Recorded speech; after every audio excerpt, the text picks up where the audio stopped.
Ahoy! Welcome to Bottom of the Stream, Season 2, Episode 19. No, 19. Excellent remaking of a joke that I think you used in the last season. I'm going to do it every time. 19th episode. That's how you make traditions. That's true. That's very true. How are you today? I'm golden. Golden? Yeah, I don't know why I said What that. makes you golden? It's Oscar season, isn't it? Coming up for it, yeah? Yeah. Cool. You got any gossip? I know you don't like it when I say that. No, I don't like it when you say that. It makes me uncomfortable. I don't know what I can say and can't say. Say whatever you want. It's an open forum. But people don't want to hear gossip. That's true. They're here for... I don't know what they're here for. Do you know what they want to hear? News? Socials. Oh, yeah. They're all here for the socials. Follow us on Twitter, please, at BOTS_podcast. Also, follow us on Instagram, which is the same, at BOTS_podcast. Facebook.com/bottom of the stream is the Facebook page.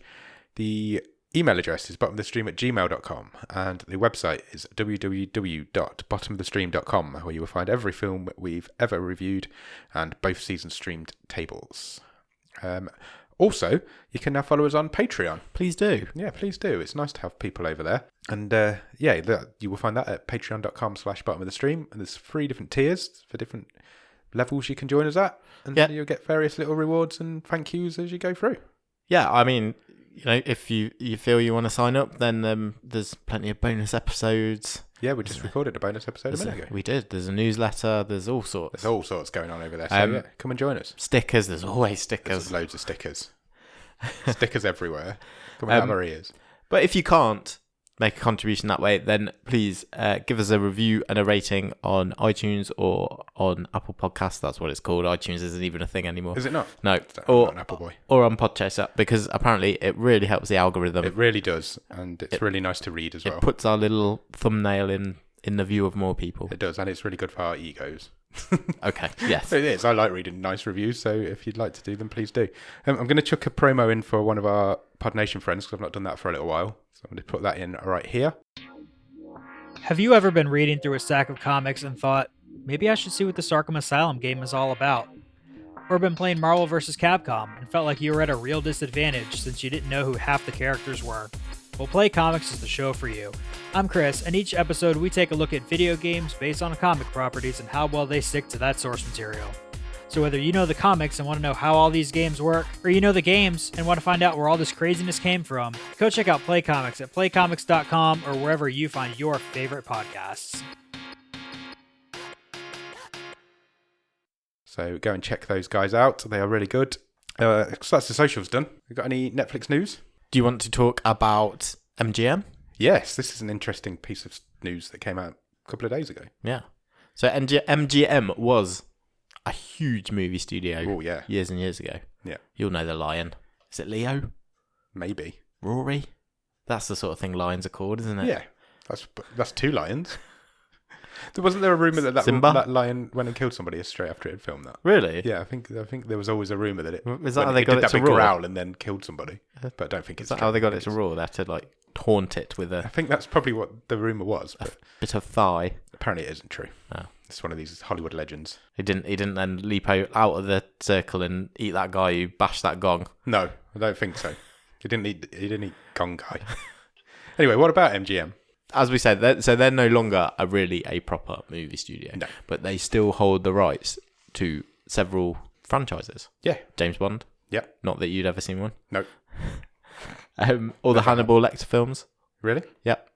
And do you remember, so in the 80s, there was a company called Orion Pictures. Yeah. And they went bust as well, but all of their stuff is under the MGM umbrella as well. Really? So that's RoboCop, loads of other stuff in it. I think the Rocky films as well. Oh, right. Basically, to cut a long story short, Netflix and Apple are sort of bidding against each other? Yeah. Right. The tweet I read made it sound like they were working together, but I thought that sounded wrong. No, I think they're because they both want this back catalogue for their respective streaming cool. If services. Netflix can get that, there'll be loads of cool stuff coming. So, yeah, keep your eyes peeled. Excellent. Anything else? Not news-wise. I haven't seen that. There's not a lot going on with Netflix at the minute. It's pretty quiet. It's New Year. It's a bit of a downtime for news. Have you watched anything good at the top of the stream? Yeah, I have. I mean, I think I'm just a couple of weeks behind you because man, you really undersold Medical Police. I always worry about recommending comedies because I don't watch a lot of comedy. I've got like 2 left to watch, I finished it now. and I just think it's brilliant. Yeah, absolutely hilarious. It is really good, and I was It's tentative. ridiculous. It was completely mental. It's like it's not quite as obvious and silly as Naked Gun, but it has parts of that sort of airplane style. And I really, really enjoyed it. Yeah, I'd recommend it highly. I finished it now, and it is really good. But I was a bit tentative because I didn't know. I'm never confident with comedy. Yeah, I wouldn't have. If I'd have found it first, I wouldn't have recommended it to you. Really? I don't think so. No. I've told you my tastes are changing. There you go. Yeah. So that was the main thing. That's 3 weeks in a row of recommended Medical Police. If you've not watched it by now, what are you doing? And then again, a bit behind you. I don't think you'd finished it last week, but we just started Sex Education. I finished it. Yeah, I have finished it. And something I meant to mention before on it, and it just I obviously went back into my brain from watching it. Is like, what do you make of the fact that it's obviously a British show? Everyone in it it's set in Britain. Yeah. Everyone is British, apart from Gillian Anderson. Yeah. Yet the setting is like Gillian Anderson's British. Part. Is she part Canadian, part British? I think so. Anyway. Yeah, the setting is basically an American high school. It's really weird, isn't it? I think it's intentional because it's a. Of course it is. Yeah. It's a love story to John Hughes, isn't it? But yeah, it's really strange because you can't pick where it's set. No, there's no English schools that are like that. No. At all. If any Americans are out there thinking that's how English schools are, there's no English towns that are like that. No. Nobody sits outside and has their breakfast in this country. No. And they're all wearing like team jackets. So like the jocks wear like football jackets, which also doesn't happen. No. But do you think that's done to like increase its international? Possibly. It's definitely a sales. Style. Yeah, I think you're probably right. It's a UK-US mishmash. Yeah, isn't it? I just find it quite interesting. Somehow it works. It really works, and it gives it a unique look, and there isn't any other shows like it out there because of that look. Yeah, I thought it was really interesting. I've got a lot of time for Sex Education. It's the diversity in its cast should be more applauded than it is. Yeah, the fact that they've got a black gay transvestite whose best friend is a white straight boy. Yeah, it's just that sort of thing doesn't happen, and his family and everybody just accept it for the norm. I've got a lot of time for there. As they should. Yes. Yeah, of course they should. But that sort of thing doesn't happen in Hollywood. Yeah. Good. I watched a film. Right. It wasn't anything to do with the podcast. Okay. Which makes a change. I watched a film called The Prodigy. Okay. Which is a horror film on Netflix, recently made or recently released. It's really good. Give me the synopsis. So it is about a young child, probably... Well, he's really young. He's playing like 6, but he's not. And he is the reincarnation of a serial killer. Oh, okay. But the serial killer is fully aware and is taken control of this child's body. And it's basically a creepy kid horror film. And it's really good. It's well worth watching. It's the kid. Was it scary? Parts of it were. There's a few good jump scenes in it. It's the kid from It. The youngest one. The one who gets killed right at the beginning of the first It. It's him, but obviously a little bit older now. But yeah, it's really good. Good. He seems to have found a niche in horror films already. That movie's kind of been a good production line for child actors. It really has. They're everywhere. You can't walk down the street without tripping over an It child. I know. They're always in the way. Finn Wolfhard pushed me over earlier. What a twat. He's in a new horror film that's coming out as well. What's he in? The Turning. Oh, right. Okay, I have seen the trailer for that. Yeah. Oh, I'm going to the cinema next week to watch a film called The Rhythm Section. Okay. Have you heard of this? No. I don't really know much about what it's about. Drums? No, it's about terrorism, I think. Right. But the reason I brought it up is because it's directed by Reed Morano, who directed I Think We're Alone Now. Oh, okay. From season 1, who is a lady director, which I don't think we pointed out in that episode. No, I think we did. Did we? Because I thought we said recently that we had our first female director. But I might be wrong. But anyway, I can't remember. That's she's directed this film, and it comes out. I think it comes out on Friday in the UK. Wow, that's good. That's I feel like we've made her. Okay, that's a bit. Well, it's like when your favourite band plays Backrooms, and then it turns up on Radio 1, and everyone else. She seems to have made a film that's getting a cinema release. Awesome. But I've deliberately tried to stay away from it, so I don't know what it's about because I want to go fresh into the cinema and go from there. But yeah, I noticed today that she directed it. Good. I think that's all the stuff I've watched. Have I watched anything else? I have some admin. You've got some? Oh, I've got a bit of admin. Okay, who's going first? I'll do mine because it's quick. Okay. remember last What are you week? saying about my admin? It might be long. Remember last week I talked to you about What Will Jack Do? Yes. The David Lynch the short monkey film about interrogator. the monkey. Turns out the monkey actor is the same monkey that was in Friends back in the day. No. Yeah. Marcel. That's the same actor. Oh, what a guy. Yeah. He's obviously a lot older now. But Who says there's no longevity in Hollywood for monkeys? exactly. Oh, it blew my mind because that feels like a very long time ago when Marcel was in Friends. What a pro. That was like second season of Friends, Yeah, it I was think. like really early. So you're talking, what, mid-90s? Yeah. So he's an old monkey. Excellent. I didn't know monkeys lived that long. I knew like big monkeys did, but like gorillas and chimps and stuff. Yeah. But I didn't realise Was he like a howler monkey or something? Yeah. Yeah. But I didn't realise the little dudes lived that long. Was he Apparently greyer? they do.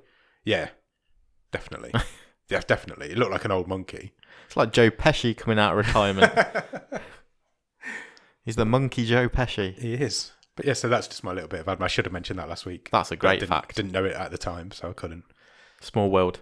Exactly. Talking of small worlds. Yep. So I have some admin. Go for it. We talked about the babysitter last week. We did. And we mentioned right at the end. Yeah. Well, we mentioned at the start and I think again at the end. But there's a sequel coming. Yeah. And you pointed out that the star of the babysitter, Samara Wiley, will not be returning for the sequel. Correct. I found out why that is. Oh, really? Yeah. Is she doing something cool? Yeah, so she was filming something else at the same time. Right. She was filming Bill and Ted 3. No way. Yeah. She's going to be in that? Yeah, she is going to play Bill's daughter. Excellent. Do you know what's really freaky? What? Do you know who's playing Ted's wife? Who? Erin Hayes. Who's from Erin Hayes? She is the lead lady in Medical Police. Oh, really? Yeah. Is this for Netflix by any chance, this Bill and Ted film? No, It's definitely a small band of actors in Netflix these days. yeah. Oh, wow. Everyone's on everyone's contacts list, obviously. Yeah. Well, that's interesting. So yeah, When does Bill and Ted 3 come out? it is later this year. Do I need to so rewatch end the of other this two, year. do you think? I've not seen them for probably 25 Why years. wouldn't you? They're great. Well, they are great. Do you, the second Bill and Ted's Bogus Journey, the second one, I think is properly underrated. Really? Yeah. Need to watch them. I haven't seen them for ages. When they're playing all those games with death, fucking brilliant. So funny. I will try and search them out and watch them. I think that's got a big challenge, actually, that third one. Yeah. It's got a lot to live up to. Yeah. For a couple of 50-year-olds or mid-50-year-olds. Because they've been talking about making that for so long. Yeah, as long as I can remember. It's yeah, that'll be That's an going to be a interesting fun one. Cool. Ghostbusters and Bill and Ted this year. So, a bit of a quick question for you about Okay. the Babysitter 2. Yep. How the fuck's that going to work? No idea. 'Cause they're all dead. Everybody's in it. They're all dead. coming back, Do you think they all come back and haunt him? possibly. I hope so. Yeah, but it had like a devil manuscript in it, so maybe it will just raise them all back. Yeah. Maybe. I'm excited. It's apparently set 2 years after the events of the first film. Okay. So it's going to be... I'm looking forward to watching it. I presume that'll be a Halloween release. Yeah. Ace. I would have thought so. Good. We'll check back in on it then. Excellent. So, do you think it's time to start talking about this week's film? I think we probably should, shouldn't we? Yeah.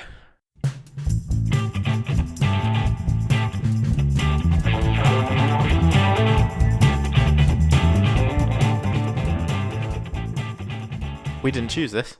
We didn't choose this film. By which I mean we didn't randomise it. We didn't. This was selected by one of our Patreons, Jordan Shenton, at the Mr. John Core Yeah. on Twitter. So I will do another quick plug. If you join our Patreon at the $10 level, Yeah. you will get your own wild card. Yeah, and force us into watching stuff. You will be able to choose a film from our list. Which is exactly what Jordan's done. He has. He was given his wild card and instantly emailed me back with this film that he wanted to watch. So he's been out and watched it as well, so we'll give you his thoughts at the end. Awesome. And we'll let you know what we thought as well by going through it as we normally do. Great. So, The Night Eats the World is a horror zombie film from 2018. It is a 1 hour and 33 minutes long, currently rated at 6.0 on IMDb, dead 6. That's pretty good. Stars a guy called Anders Danielsen Lee, who plays a guy called Sam. He is a Norwegian actor, and he probably most famous is in a Netflix film called 22nd of July. Right. Have you seen that? No. Heard of that? It is a dramatic retelling of the events of Norway's worst terror attack. Do you remember when Norway got terror attacked? Yeah. It's the story of that. Okay. And he's in that. There aren't any other actors in it. There are other actors in it, but Yeah. there's not really anybody else featured. This is pretty much a one-man show. Yeah. And there's not really much point of going through anybody else because there's not really anybody famous in there. Directed by a guy called Dominique Rocha, who this is his first and only film so far. Yeah, it's a French movie. It is a French movie. It's based on a novel. Yeah. A French novel. So, yeah. Have you read it? Nope. I haven't read. Could honestly tell you, I've never read any French novels. Have you not? No. Okay. There you go. That's your homework. I got a D in GCSE French, so I probably can tell you my name and my age. But that's about it. I'm not going to make you. Please don't. Do you have a one-word review of The Night Eats the World? Lonely. Oh, lonely. I should also point out that The Night Eats the World was the very first film added to the long list. I think you did mention that. Did I mention it last week? Yeah, it was. It could be responsible for the whole podcast existing in the first place because that's where the long list started. It was the first film added. Oh, good choice. Good choice. Good choice, Jordan. Or was it? So, shall we begin? Yeah. So where does the film begin? Party time. Party time. There's a load of synth bangers going on. And that was the first thing I noticed about this. Cool soundtrack. Yeah, it has got a decent soundtrack. It jumps all over the place, but soundtrack wise, music style wise. Yeah. But yeah, we're hitting the floor running with a sort of disco synth soundtrack. Yeah. There's a party going on in this apartment block. It's like an apartment, isn't it? Yeah. Sam's there. We meet Sam, who is our main guy. He looks a little bit out of place, not comfortable. Yeah. Doesn't look like he wants to be there. I think it's fair to say he has arrived at this building not expecting a party to be going on. He's not expecting a party to be happening because he's there to collect his stuff from his ex-girlfriend. Yeah, box of tapes. Box of tapes. Is that what it was? Yeah. Because he's a musician. I believe so. Yeah, I think that's implied through the weirdness that happens later. So yeah, he's there. He's turned up to collect his stuff from her. She basically says, "Look, I'm having a party. All my friends are here. Go and wait in the office." Yeah, which is fair, I guess. Well, I would have just gone home and gone back the next day. Yeah. But... Well, at first she says, "Come on, meet some people." Yeah, join in. Lighten up, you square. A new boyfriend comes along, doesn't he? He does. Yeah. He's a bit of a dick. So eventually, anyway, he ends up going into the office at the end of the hall. Yeah, and so Sam's ex-girlfriend, who I don't think we get a name for, sort of says, "Yeah, go into the office. I'll come by in a few minutes. We'll have a chat, and I'll show you where your stuff is." I think her name was Sarah. No, that was the lady later on. Was it? Yeah. Okay. It's not important. All the ladies are called Sarah in the world. Yeah, you're right. There was that lady later on. And so he ends up in this office kind of room, and he starts kind of rooting through boxes and trying to find his stuff. He finds his stuff. He finds his stuff. Finds his box of tapes. He also manages, and they are actual tapes. Sorry, I'm just going to point out they are cassettes. They are cassettes. Old school. He managed to get himself hit in the face at one point as well. Yes. So this is a rager, this party. Yeah. So as he's walking down the corridor to this office, he gets someone drops a shoulder on him and shoulder barges him into the nose. Hits him in the nose. Causes him a nosebleed. Anyway, he's in this office for a little while, and eventually he sits down because he's waiting for his missus to turn up. But she doesn't turn up, and he just falls asleep in the chair. Yeah. And we get a bit of a why he's asleep kind of montage. Yeah, because he sits down, he's in this room, you've already got the background noise, so it's a banging party. You can hear the bass, you can hear the music, you can hear people sort of thudding on. There's a nice little thing when he walks down the corridor, there's one of the doors in the frame is sort of going bang, bang, bang, and there's sort of noises, which are supposed to be like, you're supposed to think it's like, you know what you'd say? People... doing the noise? Yeah, exactly. When in fact, it's probably people being turned into zombies. Yeah. And as he falls asleep, all these noises are going on. Yeah. Then they slowly turn to screams. Yeah, there's like very distinct banging noises going on, and then a lot of screaming going on in the distance as well. Yeah. And then we bang straight into a title card. This fucker just sleeps through the whole thing. He sleeps through the whole thing. He slept through a zombie apocalypse. Immediately straight out the title card, you come back onto Sam, and he's just about waking up, and the sun's out, so he slept there all night in this little armchair. And so he grabs his box of cassettes and leaves the office room because his girlfriend has obviously never showed up. And he finds absolute decimation.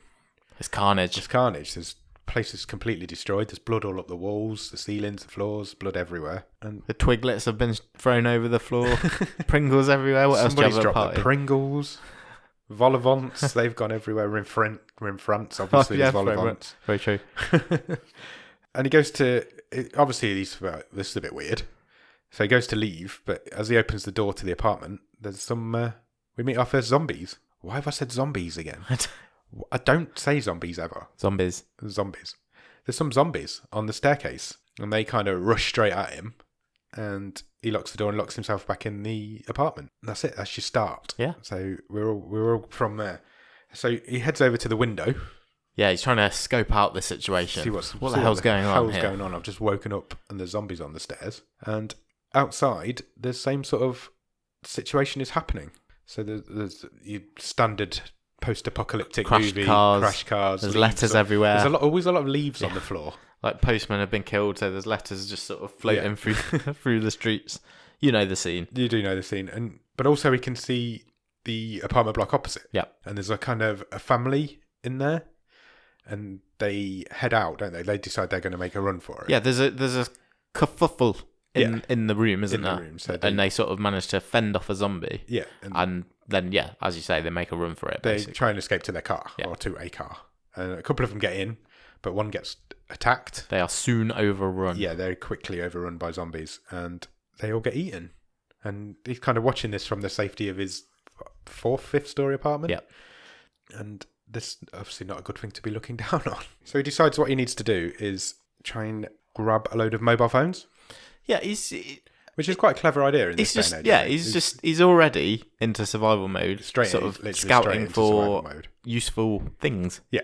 And the first place he goes, and it's good to see that this is a thing in parties in France as well, is one of the spare bedrooms where everyone's coats are. Yeah, all over the bed. Have your party guests, stick your coat in the spare bedroom. Yeah, and he kind of roots through the pockets and tries to get out all the different mobile phones because he figures people will have taken video. And he's right. There are videos on the mobile phones of what's happened or what's happening at the party. And he watches a few, and I think that's kind of where he got. Yeah, and there's a couple of messages in there, like a boyfriend and girlfriend. Please call me back. Oh, Carl's tried to bite me. Tell my mum I love her. That sort of thing.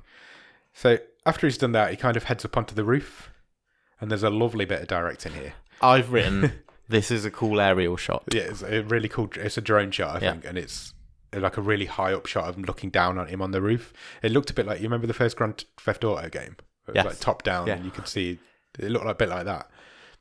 And basically, it was just like checking out, scoping what's on the roof, and if there's any sort of escape out into the street, and there wasn't. And this is showing us very early on, this guy is on his own. Completely, yeah. There's no other survivors in the building or around the building anyway that we know of. But then it kind of cuts, and you go back. Or is there? Well, yeah. Spoiler. It kind of cuts, and you go back, and he's cleaning the floor. He is. A very dirty floor. Yeah, like minging. Yeah, like minging dirty. But he's on his hands and knees, like cleaning this parquet flooring. Yeah, the laminate. There must be a mop, surely. Yeah, you would think so. Why bother? Why bother? Well, he's got to make a home now, hasn't he? Yeah, but this little guy, that wouldn't be the first thing I thought of. That floor needs a good clean. It was dirty. It was filthy. And he hears kind of like banging noises from downstairs. Yeah. So he wisely puts his head and his ear to the floor. I don't know how wise that was. Because suddenly a hole opens up in the floor in front of him. Right next to him. And he kind of looks down it. Yeah. And you can see an old man who's put a shotgun to his head. Yeah. Not a gunshot. Put a shotgun to his head and shot himself in the head. Yeah, in his armchair. The ricocheting bullet has gone up through the floor and nearly taken out Sam's head as well. So at this point he thinks, I'm going to go down there. Yeah, so he does. Yeah, he does. But he does not take the door and the stairs. No, because there's zombies there. Because he doesn't know what's outside this apartment. Yeah. So he takes a crowbar. Kind of, yeah. I think it was a golf club. And it was something like that. He just goes easy access. He just digs. Makes the hole bigger in the floor. I know. This seems like a lot of work. I think your insurance is out the window in the event of a zombie apocalypse. Yeah, you're not covered for zombie apocalypse. Right. Oh, it's not even his apartment, so go for it. So, yeah, eventually he manages to dig through and he gets into this downstairs apartment that is owned by this seemingly old couple. Yep. They're both dead. The other person, I'm going to say woman, but it could be a man. Could be. He is covered in a sheet. It's French, after all. Yeah. He's covered in a sheet. Yes. So I presume the old man shot her or him and then shot himself. Yeah, I think you're right. And Sam basically just ransacks the place. He's raiding the kitchen for supplies. Yeah. Looking for food. Yeah. Tinned goods, etc. Yeah, but he's got, like you said earlier, he's gone completely into survival mode straight away. Yeah, good skills. He takes the shotgun as well, because obviously that's useful. Yeah. Finds a load of shells. Yeah. And he's kind of looking out the window again, and the zombies, it appears that the zombies kind of stay dormant until they hear a sound. They're all just standing there doing nothing. Yeah, it's kind of like they're at a silent disco. Yeah, they're just kind of mooching around. Yeah, just sort of But swaying. as soon as they hear a noise, that's when they kind of activate and come running. So if you're really quiet, you can just walk past these zombies. Yeah, because they're fast. When they see you, they go fast. They're not old-fashioned, old-school zombies. No, they're not. They're not. Not ambling. We don't get films with ambling zombies anymore. No. It doesn't happen.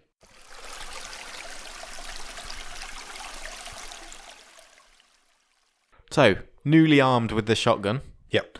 And a requirement to gather more supplies. Yeah. Sam starts to go through the rest of the building. Yeah. Basically. Yeah, and he's basically just doing that, isn't he? He's gathering supplies. He gets a real collection of nice knives. He managed to get right down to the front door of the building. He manages to find a really cool leather jacket first. Yeah, he does. He's got a really nice leather jacket. He gets to the front door, and there's quite a few zombies just outside. Yeah. They're big, huge front doors in this building, this old building, and he managed to shut himself in. Yeah. So this is his world now. Yeah. He can't get out, can't stay in. Did we mention the family of zombies that he met? No, I think that's next as he's going. So he's going through this building, going apartment by apartment, basically. Yeah. And he goes into this apartment, and there's like a mum, dad, and child zombie in there. So he runs out and escapes them, but he marks the door with a cross. He has quite a close encounter. Yeah, with them. Really close. He steps into the apartment. Yeah. Starts to look through it, and then they all run around the corner at him. Yeah. So he narrowly escapes the dad zombie. So he locks the door and marks it with a white cross, which I presume means don't go back in there. Yeah. There's proper zombies in there. And then he kind of heads into the next apartment, and this is clearly a child's bedroom or a teenage boy's bedroom, because he manages to find a paintball gun. He does. And a load of paintballs. Yeah. So that's it's a weapon, but is it a useful weapon? That's debatable. I don't think so. And this is where we first meet what becomes his pet zombie. Yes. He meets an old man who's stuck in a lift. It's basically what it is. Yeah. The zombies in the lift, with the lift doors won't open. Because it's a real old it's one of these style old-fashioned cage style lifts. style lift. Pull the gate shut. Yeah. So he pulls the gate shut, and he kind of ties the man to the door as well. Yeah. It's basically looking for a bit of company, isn't he? And it's, as it turns out, yeah.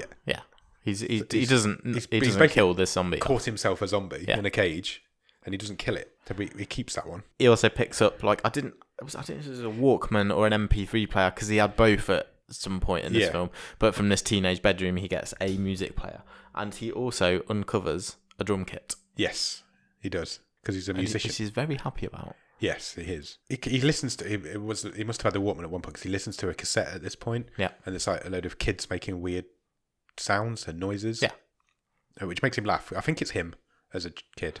I think it was some of his tapes. Yeah, with him as a kid. Yeah. So he makes a bit of an inventory of what he's got, and he has a bit of a rock out on this drum set. Yeah, so it's not I was going to call it a montage, but it's not. It is a couple of scenes. So you get his nighttime routine as he builds a fire, he sits and listens to these tapes. Yeah. And then by day he's still scavenging the apartments, and he's putting his inventory together. And he's playing some drums. Yeah. What happens when he plays the drums? All the zombies come running. Yeah, sure do. Because they're listening for noises. So he brings them all to the apartments. So they're all kind of queuing outside the door to get in. Basically, yeah. And he starts taking pot shots at them with the paintball gun. Yeah. He shoots them in the face. So there's a lot of this movie is, I want to say dreary, but on purpose. So it's trying to show how quickly this person in this situation gets into a boring daily routine. Even though he's in this extraordinary situation. So he's making soup. Yeah. And he's eating his lunch like anyone else would do. But you still have to do these things when you survive. And he's doing the cleaning and all that sort of stuff. But then he's going and lying at the windowsill because he's found a scope as well. Yeah. He's attached it to the paintball gun, and he's taking pot shots at zombies. Yeah. Just not killing them, just shooting them in the face with paint. No, but he is marking them off. Yeah. Because he had a load of Polaroids. Yeah. Which he'd pinned to the wall. And as he marks them with the paintball gun, he was crossing the Polaroid off. Were they party goers? They must have been. I presume maybe they're people that his girlfriend knew. Yeah, I'm presuming I was reading between the lines, but I'm thinking they were at the party. Yeah. Sometimes people take Polaroids and cameras at parties. and that's what he was doing. I think so. It's not important. No. I think that's what he was doing. Yeah. He's trying to keep himself busy, isn't he? That's the point. That's what Basically, yeah. He's getting a bit stir crazy already. At this point, he realizes that the people who he's left downstairs, the old couple from downstairs, they're starting to pong a little bit. Yeah. They're a little bit whiffy. So he goes back down there and he briefly debates throwing them out the window. Yeah. Which is an option. It's all about survival. And it's not very respectful, but do you talk about respect during a zombie apocalypse? I don't know. But he decides not to, and eventually he wraps them up in sleeping bags. Right. I'm going to stop you there. Okay. They're still going to smell. Yeah. 100%. If you were in this situation, yeah, would you throw them out the window? Yes. I think I would as well. Yeah. You've got to get them out. Because if I'm living in this place for hopefully a long time, I don't want to be smelling dead people while I'm cooking my soup. No. Yeah, there is... I'm not sure a sleeping bag's going to cut it. No, because he put them in sleeping bags, put them on their bed next to each other. Yeah. But then he sealed the door with duct tape. Yeah. I don't think it's going to work. I might be wrong. I don't think duct tape's going to hold in the smell of two dead bodies. He's got a hole in his floor down to their apartment. Yeah. That's not going to help. No, I agree. I'd have chucked them out the window, whoever they were. They didn't even know them. It's not like he needed to be respectful to them. He hadn't even seen one of their faces. Again, a part of it, and we'll see it later on, is doing the ritual, isn't it? It's keeping the humanity in a world that's gone to shit. Yeah. I'm not sure it's realistic, though. Yeah, I agree. Because this film is trying to be as realistic as you can in a zombie apocalypse, but it's, it didn't quite ring true to me. No, I agree. I'm with you. But I guess the excuse is, well, he's going crazy. You could just cut anything that you don't like in this, you could say, well, he's going crazy. That's the trouble, though, isn't it? Is that necessarily a good thing or not? Anyway, after that, he decides he needs to take a shower. So he heads to the shower room, the bathroom, and... Good old shower room. I just don't speak properly, do I? You're posh if you've got a shower room and a bathroom. It's got a toilet room as well. Yeah, toilet room. You can't beat a good toilet room. But unfortunately, the water pipes start groaning and then give up, and they stop dispersing water for him. I did like that about this. So little cues like that in the sound, and there was a few times it happened. Yeah. So you hear that noise, and you're like, oh, is it a zombie? Has a zombie got in? Yeah. No, it's just the pipes. Yeah. But that sort of layered up a bit of tension in this movie. Yeah, and there's quite a lot of that as well, isn't there? And it led up to an event later on, which we'll get to. Yeah. And but that was good. But basically, what that scene is telling us is that he's now not got any running water. Correct. Which is not good times. So that night in bed, he has a bit of a dream. Yeah. He dreams that he gets eaten by some zombies. Yeah. Fuckload of zombies. Fuckload of zombies. So yeah, I think this whole section of this film is just his descent down into loneliness and madness almost. Yeah. I think that's what this whole section is about. Because in the next scene he's going for a jog. I really liked this. Yeah. This was really well directed. Lovely steady cam shot of him running around this apartment and up and down the stairs. Yeah, he's basically really gone for a long jog around the apartment. Yeah, just keep himself fit because he literally can't leave that apartment. That literally one apartment. Yeah. He can't leave it. He runs past the guy in the lift and shakes his hand. He literally manages to shake its hand. He introduces himself to the zombie. Yeah. And does he come up with his name at this point? Yes, I think so. So, because I think he's found some photos and documents. Yeah. Whilst he's been looking through the other apartments, and this guy is called Alfred. Yes, he names him Alfred. It's Alfred the zombie. I like it. He heads back up to the roof after that, and he set up a load of containers on there. Yep. Which is clever to collect the water because he's got no running water anymore. When I say a load, hundreds. Everything in the apartments that he could find. Flower pots, buckets. Yeah, everything. Cups. Wellies. Yeah, wellies. Anything that will hold liquid. And he's got hundreds of them up on this roof. So and then he goes back down again and he speaks to Alfred again. And this is where he starts telling him about, because there's hardly any vocabulary in this film, or vocals in this film. Dialogue. So this actually, when he starts speaking to the zombie, it almost made me jump because I'd forgotten that. I've forgotten one that it was all in English. Which was he speaking English or was it dubbed into English? I'm not. No, I think they were English. I think I have a feeling. I was expecting this to be in French. I have a feeling they might have done a couple of versions. Oh, do you think? Yeah, that makes sense. I do. Yeah, it definitely wasn't dubbed. It didn't hit me till now. I was like, no, it wasn't dubbed. It definitely wasn't dubbed. But I was expecting it to be in French, and it isn't. I wouldn't be surprised if there's a French language version of this as well. For the same actors? Yeah. Yeah, maybe. Yeah. And so Sam has a chat with Alfred, and Alfred's not very talkative. No, it's not. Um, bit of groaning. That's about it. But Sam, the first things he says are exactly what you would say in this situation. Yeah. He says, "Do you think there's a cure? Yeah. What caused this? What's going on?" And then he sort of bemoans the worst thing about it is that he doesn't know what's happened to his loved ones. Yeah, because he can't get to them. Yeah.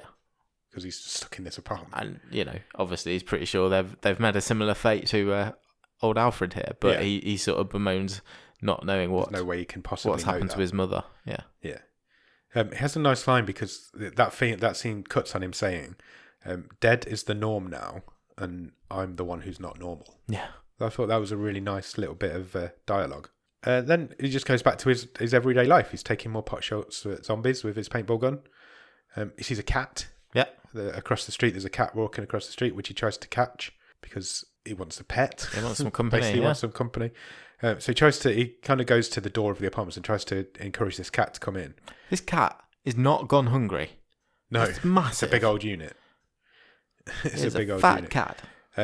Which is probably why he didn't want the food that Sam was offering. Yeah, probably. Because it wasn't interested. Cats will eat a person? Yeah. No, they will. I'm telling you, they will. Yours will. Oh, yeah. There's dead people everywhere. He's probably fine. Full up on... Cats are going to be all right in the zombie apocalypse. Yeah. But he decides he's going to go out and try and chase it. This is the first time he's been outside. Yep. And the reason he's going is for this cat.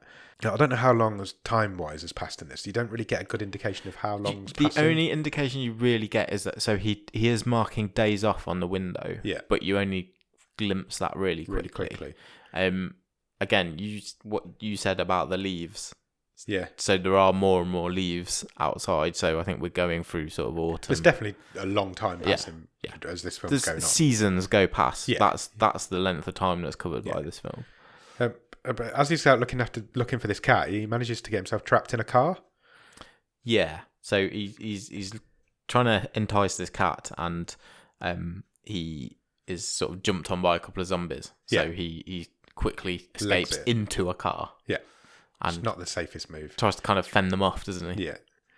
And he does. He manages to crawl into the back seat and get away. Get out of the back door. And he gets back to the apartment block and manages to lock himself back in again. Yeah. And basically what we're being told that escape is futile. You're not getting out of here. He goes straight back up to the window, looks out. Bloody cat's brushing up to a zombie. Yeah. Bloody cat. So he takes the gun. Yeah. Now, I wanted to ask you about this. He definitely shoots the cat. Did you think he did? Yeah. Wow. I think he's really angry at this cat, as the cat's nearly killed him, so he shot the cat. Yeah, or he's tried to. I think you're right. Because he's never tried to shoot a zombie before, not with the shotgun. Not with a shotgun. I was going to ask you that, if he'd done that. Which is dark. Yeah, really dark. It's that stupid cat. But then he puts the shotgun to his own head as well, doesn't he? Not quite. So he potentially shoots the cat. Yeah. And then he sort of turns back round and we realise he's actually quite injured. So he's cut up all his wrists and onto his legs. Yeah. And I don't think... He was grabbed at one point. Yeah. We didn't specifically see him being bitten. No, I don't think he was bitten. But I was pretty clear he hadn't been. Yeah. But Sam doesn't know himself. Yeah. So he then sort of cleans his wounds, basically. But he thinks, obviously, there's a chance he has been bitten. Yeah. Or infected. Because as night falls, he goes to an armchair. Yeah. And basically puts himself in the same position as his neighbour downstairs. Yeah. With a shotgun under his chin. Yeah. But then he kind of falls asleep. Yeah. And the shotgun goes off. Yeah. But misses him. Just goes, misses the side of his head. For the second time in this movie. Narrowly I'm pretty sure he'd be deaf now. The shotgun's gone off right by the side of your head. Yeah. A bit of creative license I didn't see the point in that film, but in that section. Well, because it wasn't tense, and it wasn't particularly funny. No, either. But the funny would be out of place anyway. Yeah. But yeah, it goes off right next to his head anyway, and doesn't shoot him, and he seems to be all right from it. And basically, he's just his descent into further madness, isn't it? And he decides he's going to have a bath. So by now it is winter. Yes. It's colder. You sort of get a long focus on his stomach because he's lost weight. Yeah. And he's sort of scanning the other buildings over the way. Yeah. Yeah, and he has a bath. He has a bit of a bath, warm himself up a bit. Yeah. It's obviously a big effort because he's got to bring each one of these individual containers down from the roof, fill the bath up, warm it up, and then fill the bath up. It's an effort to have a bath. And he kind of makes the decision he's going to leave at this point as well, doesn't he? But then doesn't. Yeah, kind of. So he hears, as he's in the bath, he hears a couple of noises again. Yeah. And by this time you're like, oh, well, what is it? Is it the zombies outside? But he sort of looks out the bath. Yeah, there's no one here. And then, he sort of ventures outside the next morning. Well, or in the next couple of days, because his supplies are very low. And he can't really see any zombies out there. Yeah, because he goes back to Alfred, doesn't he? And he's talking to Alfred again, and he says, I haven't seen any of your kind for days. Yeah, he says, we're both alone. Are we both completely alone now? Have they left you?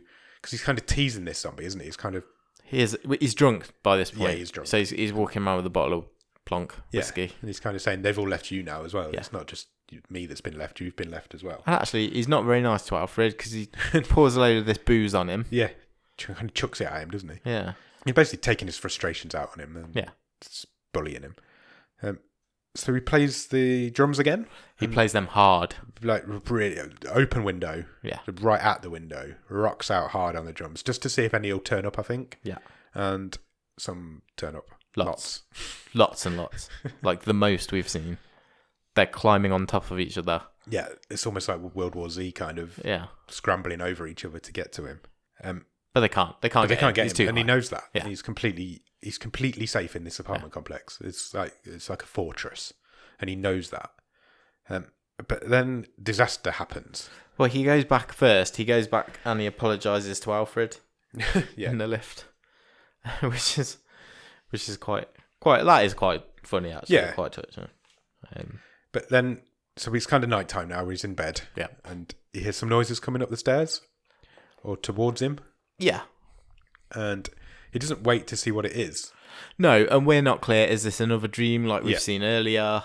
Again, similar sort of sequence? Is it plumbing? Is it the zombies knocking on the door downstairs? We don't know. He doesn't know, so he decides what I'm going to do is I'm going to shoot this door, shoot the bedroom door with the shotgun. Fucking Oscar Pistorius is just going this to say that. bitch, doesn't he?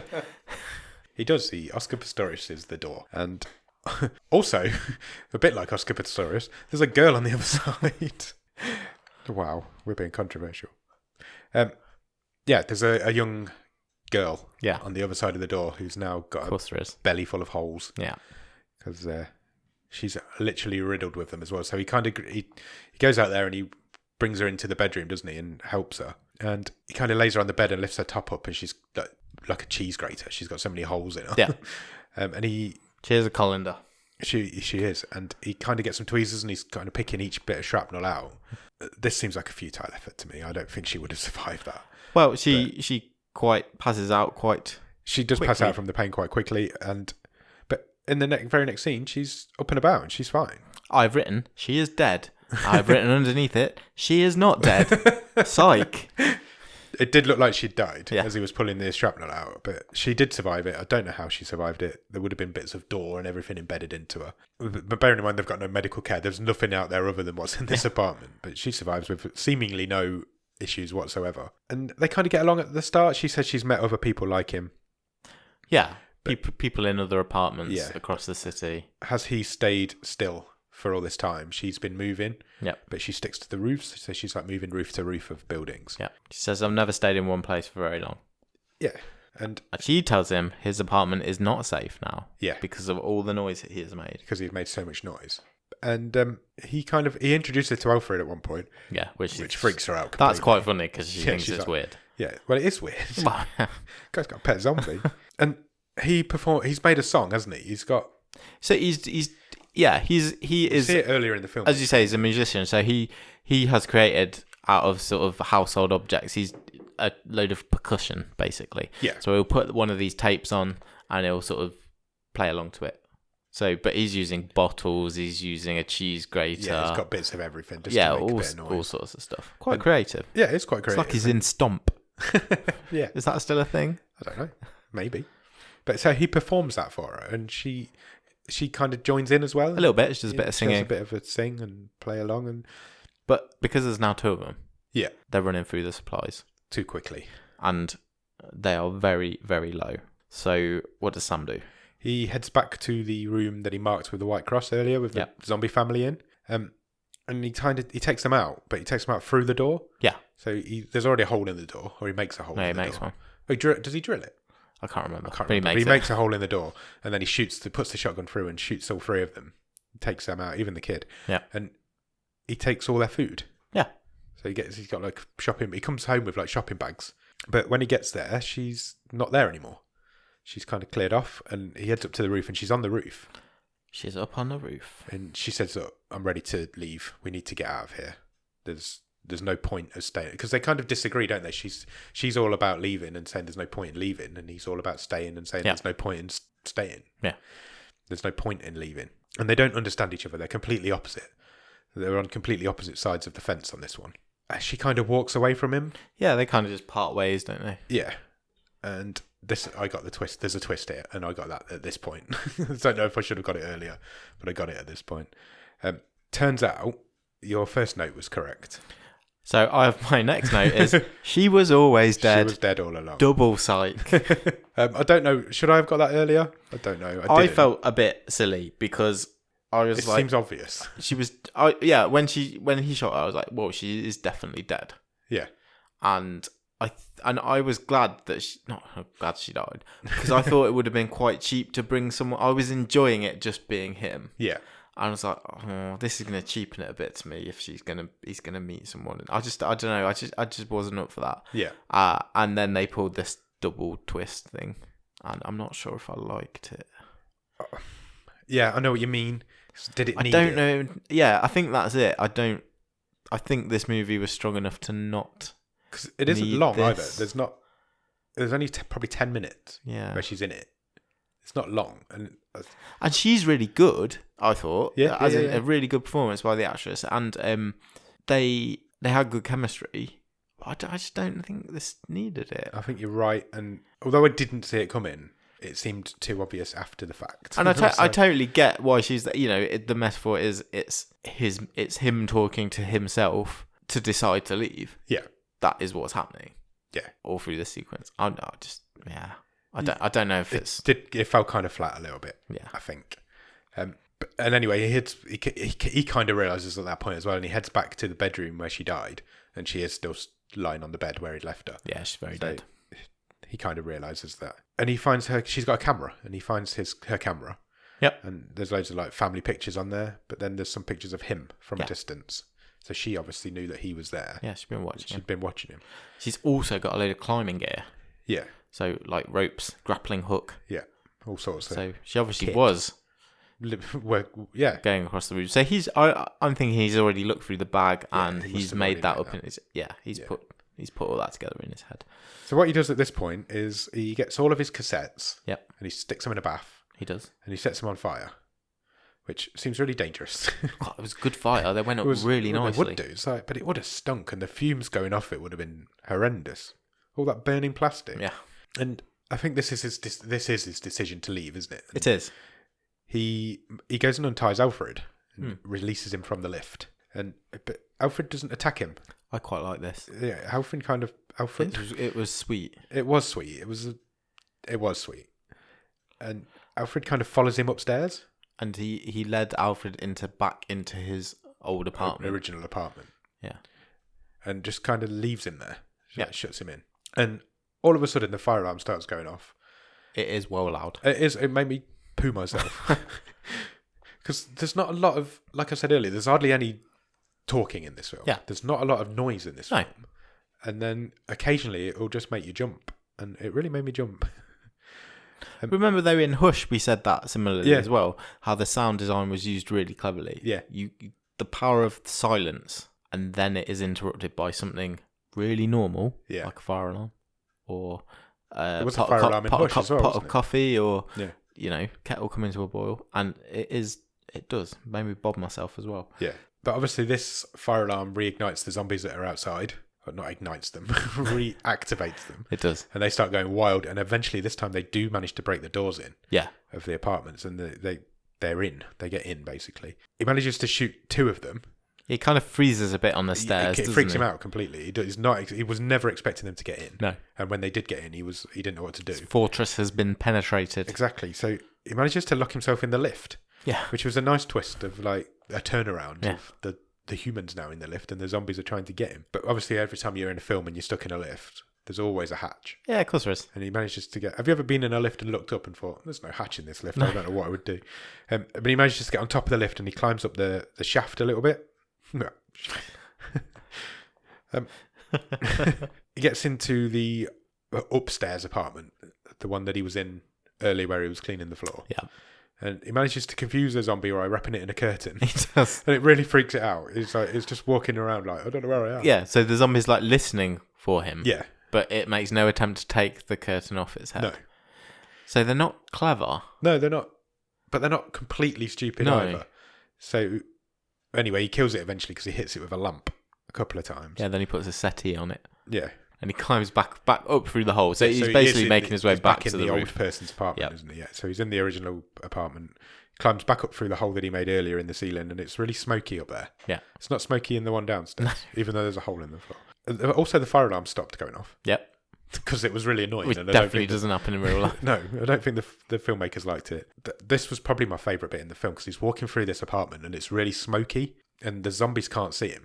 So I hadn't quite picked up on what you said earlier because I just presumed they'd been incapacitated somewhat by the smoke, but that doesn't work. No, it doesn't. So he was literally just being quiet enough. Yeah. Walking through them. And they can't 'Cause they see him couldn't either. see. They can't see because of the smoke, and they can't hear him because he's being quiet. Yeah. And I really, it was really tense because anything could have set them off. And I really liked it. It's not very long, but I really liked it. And he manages to get back up onto the roof. And he's on the roof and he finds this rope and hook. So I presumed grappling he'd already set it up. Possibly. Somebody had set it up, definitely. It was a grappling hook. I presume he'd already prepped for his escape. Yeah. Yeah. Like off of old Batman. Yeah. And... Because it was in her bag earlier. Yeah. So it was what I'm trying to say is it was not, it hadn't been there from when she came over to him. I think he'd already prepped his escape. Yeah. And he wangs this grappling hook like over to the next building. Yep.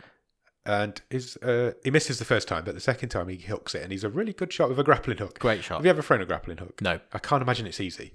But second time, like across the street to a new building. And so he grabs the rope and he jumps off the building. Yeah, so he ties it around his waist and he just jumps. And it smashes him as hard as fuck into the building really opposite. hard. Yeah, it would have really hurt. Well, it knocked him out. Yeah, knocked him out, yeah. He wakes up. So he's kind of hanging by his waist. Yeah, he's hanging by his waist from this building, from this grappling hook that he's managed to somehow secure. And he wakes up dangling from this rope and he climbs up to the roof of that building. And I've written down, great shot with that grappling hook, 3 points of contact. You know. And he kind of sits up on this roof and he realises he's just on a different roof. And he isn't really any better off. No. But also there's access to more roofs. Yeah. So the last shot is just of... You can hear church bells in the distance. Yeah. And the last shot is him just looking over these roofs. Roofs going as far as the eye can see. Yeah. Because he's in the middle of Paris. But there's no air of like, oh, I'm saved. No. At this. This is just me progressing to another chapter of my life. I'm out. Yeah. I'm not in that building anymore, but I'm also very far from safe. Yeah. And then the film ends. What did you think? I enjoyed it. I did enjoy it. It wasn't what I was expecting it to be. It's not without its issues, but I enjoyed it. It's got issues. I think I was expecting more of a traditional zombie film. Okay. And that isn't what this is.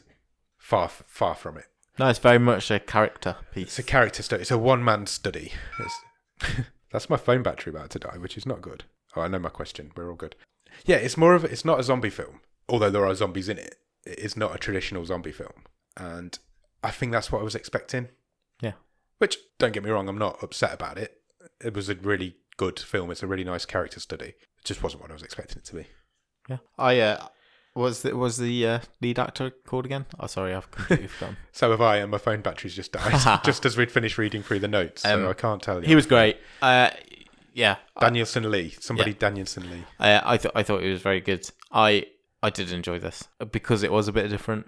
Yeah. You know, you think you'll get, like you say, you think you're getting one thing. First 10 minutes, you think, oh, is this 28 days later? Yeah. Yeah. And to have something just set on, you know, you call it a bottle episode almost if it was TV. Yeah. He's in these few rooms that he's got and making this his whole world. Yeah. I really liked it.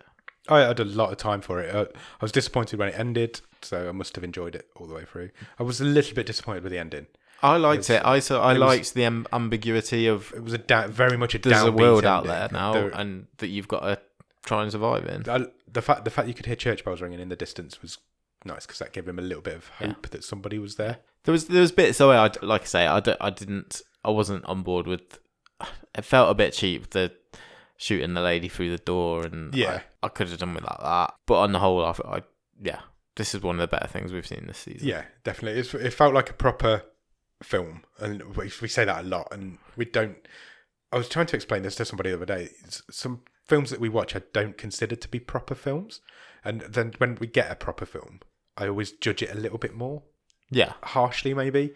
Like with The Anomaly a couple of weeks ago, that felt like a proper film because it got big name actors in it, and it was a proper sci-fi set piece kind of film. So I feel like I maybe judged it harsher than I would have done a film like... It was terrible. No, it was terrible, don't get me wrong. But then you've got a film like Hush, which is just, very much like this, which is like a one-person... doesn't feel like a proper film, you know what I'm saying? It's like, you wouldn't go... I don't know what I'm saying. Could be a TV thing. Could be a TV Hush could have been a TV movie. I can't imagine myself going to the cinema and watching Hush. Right, okay. Because it's not a big, epic film. But you could with a film like The Anomaly. Right. And with this as well, I don't feel like I would have. But I did really enjoy it. And it is... I wouldn't say it's fun, but it's... It's not without humour. No, it has some humour in it. You know, when he's like shaking hands with Alfred. Yeah. And sort of a couple of those interactions, they're quite nice. And it's not overly bleak either. I didn't... I've seen bleaker. Yeah. On this podcast, we've seen bleaker films, definitely. And that's what I thought I might be getting, is something really, really bleak. And it was not as a downer as I was expecting. Yeah. So it's a difficult one to talk about because it's not an upbeat zombie film. Oh, no. And it's not an action zombie film. Not at all. And it's not downbeat enough to be a downbeat horror thriller kind of film. So it's somewhere in the middle of that. Yeah. And it's a character study, isn't it? It's a one man's descent into loneliness and madness. Is it even a horror film? Does it? No, it's not a horror film. But it's got zombies in it. Does that make it a horror film? Or is it just a film that happens to be set in zombies, in a zombie apocalypse? There's no like big gory zombie moments though, is there? There's no like entrails all across the floor. No, there's none of the bits that make you jump are from zombies. No, the zombies are almost They're secondary. from plumbing. and the zombies fire alarms. almost don't even need to be there. The zombies is like a secondary element to the film. There's no like big zombie set piece. Like I say, with entrails across the floor or somebody getting eaten or somebody getting ripped in half. There's none of that. Yeah. It's just this story of this one man's descent into crippling loneliness and what he does to combat that, and to the point where it sends him insane. Yeah. At one point, sends him insane.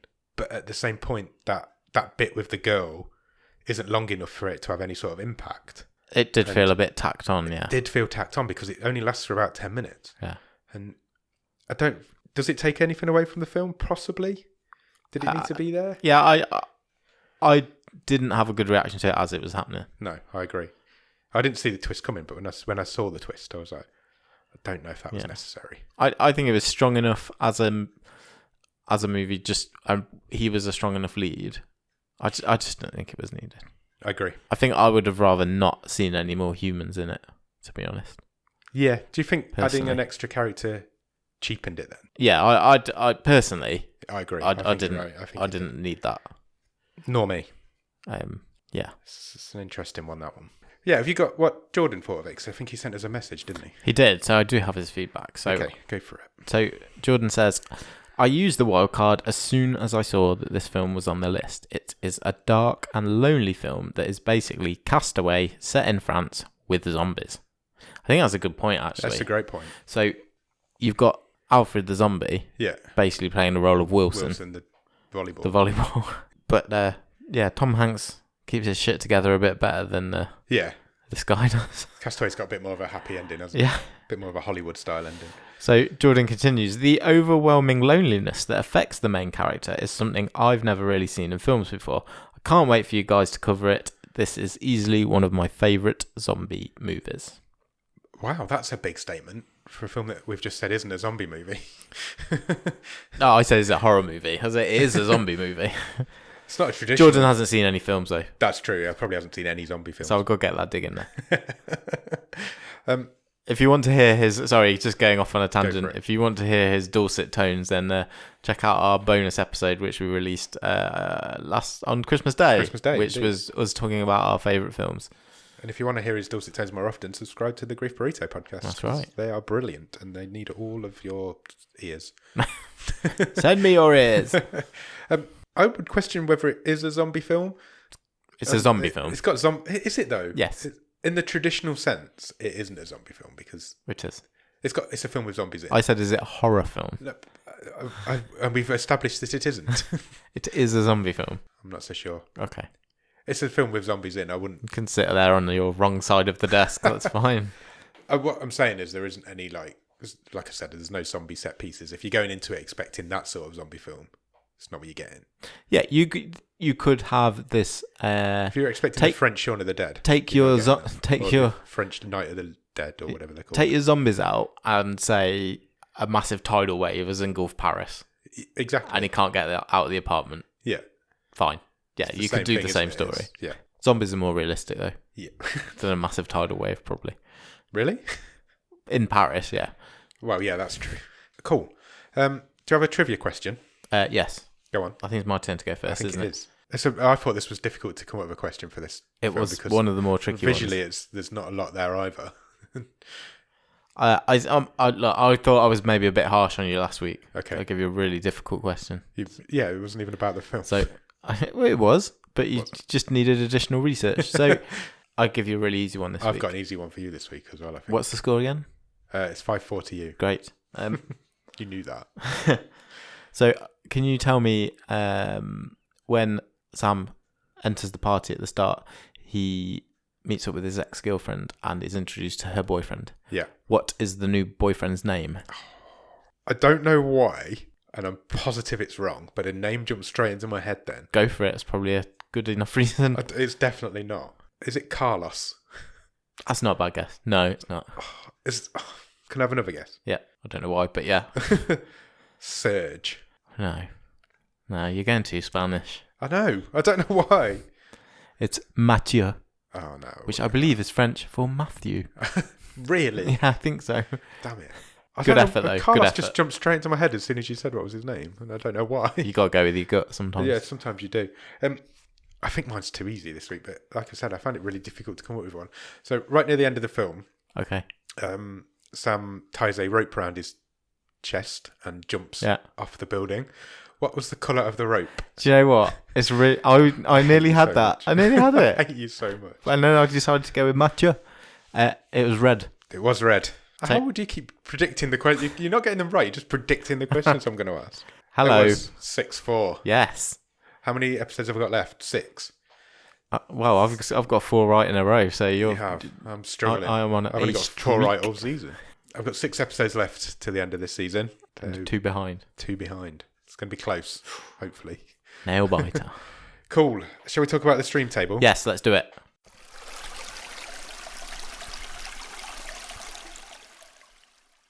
What sort of area do we need to be looking at, do you think? Should we go from the top? Top half, I think. Okay, let's build up from... How many we got on here now? 18. So if we go from 9 up, yeah? Yeah? Go top 10. Top 10. Yeah. So Start from 10. 10 is Emo the Musical currently. Okay. 9 is Burning Sands. Yep. 8 is Miracle Mile. 7 is Office Uprising. 6, Michael Inside. 5, last week's film The Babysitter. 4, Handsome, a Netflix mystery movie. 3, The Man Who Killed Hitler and Then the Bigfoot, which was my wildcard film. 2, What Keeps You Alive, and number 1 currently is Hush. What are you thinking? Did I go first last week? I think I did. I think we kind of just attacked it together last week. I think I know. I do know. Do I know? I think I know. Okay. What are you thinking? I'm thinking it. You're about right what you're looking at now. I'm currently looking between Burning Sands, Miracle Mile, and Office Uprising. I'm in that sort of area. Is that where you are? Yes. I think it's better than Burning Sands. Yeah, it's above that for me. Miracle Mile's where I'm stuck. I don't know if it's better or worse than Miracle Mile. I really enjoyed the experience of watching Miracle Mile. But you did not enjoy the film. No, I did enjoy the film, but it has a lot of flaws. Yeah. But it's such a good encapsulation of the 80s. And it's one of my favourite episodes we've recorded. So that might be, I think it's above Miracle Mile for me. Yeah, I think you're right. But I think it's close. So it's not above Office Uprising. Ooh, it's not a million miles away. I don't think it breaks that for me. I don't think I can quite put it above Office Uprising. No, I don't think I can either. They're both zombie films, but they couldn't be different. They couldn't be more different. Yeah. I am happy with putting it in 8th. Let's do that. I don't know how Jordan's going to feel about that, but that's his issue, not ours. Yeah, 8th. Below Office Uprising, above Miracle Mile. Yeah. I'm happy with that. I don't have any issue with that. It's in with the good stuff. Yeah, it's definitely in the best half. This is where the Bernie Sanders is where the bad stuff starts. Yeah, it's top half. Yeah. Happy? Yeah. Let's put it there then. So, The Night Eats the World will go into 8th position.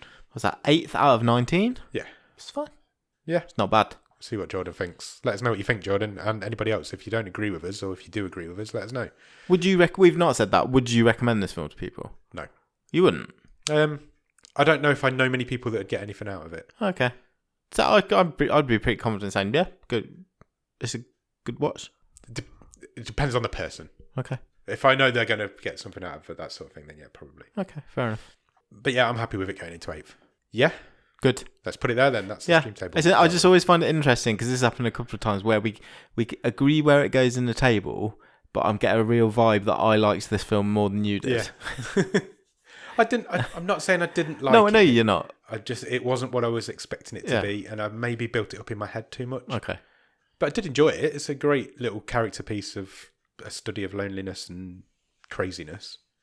It's just maybe it wasn't what I was expecting it to be. Fair. That's not Fair. the film's fault. Do you want to pick next week's film? Sure. Back on the randomizer. It's had a week off, so you're never going to find it this week. Can't find it. There it is. Are you ready? I sure am. Right. It has picked a film called He's Out There. Okay. Any ideas? I'm thinking Somebody's outside. it's either going to be a horror film or it could be a rom-com. Like, he's out there. Somewhere. Yeah. Okay, well, the synopsis says, on vacation at a remote lake house. What are you thinking? Still horror? It's got rom-com all over it. Keep going. On vacation at a remote lake house, a mother and her 2 young daughters Yep. must fight for survival after falling into a terrifying and bizarre nightmare conceived by a psychopath. Okay. It's a horror film. Yeah, you're probably right. I think I am. Do you want to watch the trailer? Sure do. So you guys made it okay? Yeah, we made it fine. Hey, girls, it's your dad. He's on speaker. Hi, Daddy. Hi, Daddy. You better be calling from the road. Actually, I'm running a bit late. There used to be 2 families living out here. Your boy went missing. It's about my age. Name was Johnny. The crow laughed out loud and said, "You silly little rat. Don't let the darkness hear you talking like that."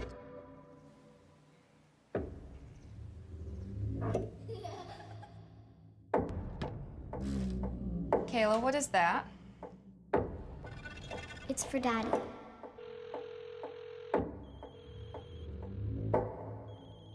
Laura? Maddie?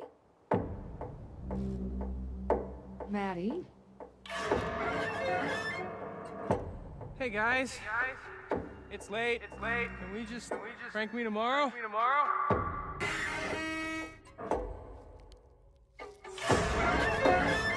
Maddie? Get your hand out. Come on, let me see, Maddie. Come on, let me see. Yeah, okay, I got it.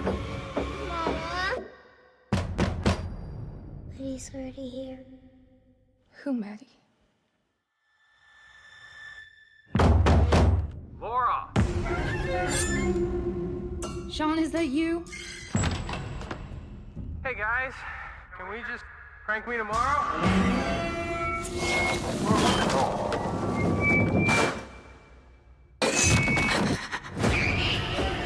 Mommy, he drew us. He drew us. Mama? Mama?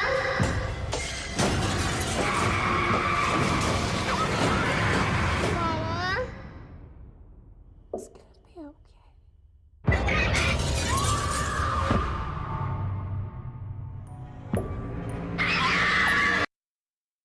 I love films with masked psychopaths in. I'm excited. Did I not hear about another Friday the 13th remake? It did look a bit. It's definitely in that sort of guise, isn't it? Okay. So yeah, go out and watch He's Out There this week, and we'll be back next week and we'll talk about it. Cheers. Thanks. Bye.